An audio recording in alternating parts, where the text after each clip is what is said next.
За сайн байцгаана уу манайхаа жирэмсний зургийн авалтаа яаж хийснээ та бүхэнд ирж өгье.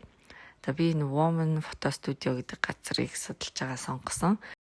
Хоёр төрлийн ганцаарчилсан жирэмсний зургийг даруулж болно. Эсвэл нэгийг нь ганцаарчилсан, нөгөөгийг нь гэр бүлтэйгээ хамт гээд даруулж болт юм билэ. Тэгээд би хоёр зураг авалтынхаа хувцыг хоёуланг эднийхээс сонгосон. Гутлын сонголтууд бас нэлээд сайтай билээ. Гэхдээ би өөрөө гэрээсээ гутал авчирж ирээ зураг даруулсан. Гэр бүлээрээ даруулах зурган дээр бол ийм хувцас сонгоод тэгээд хар цагаанаар жигдрээд манай гэр бүл ийм хөөрхөн зурагтай болсон. За хоёр дахь зураг авалтан дээр би ийм ногоон палас сонгосон. Энэ үс мейкапыг бүгдийн цаанаас нь мейкап артист нь хийгээд өгд юм билээ. Бараг цаг гаруй суугаад нэлээд сэтгэл гаргаж гоё бодож өгд юм шиг санагцсан. Энэ эмэг зүйлт бас цаанаасаа эднийхээс сонгоод зүүсэн.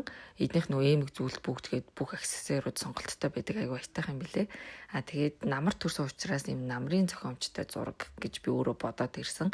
Пэйжийг нь сайн үзэж байгаад угаасаа ямар хуу зураг даруулах уу, ямар хувц өмсөх үү гэдэг өөрөө сонгочоод ирвэл амар юм билэ. Тэгээд зурагч нь аягүй сайн зөвлөөд эмэгтэй учраас бас ингээд ийшээ хаардаг гэж хэлээд өгнө. Тэгээ ийм гоё зурагтай болсон.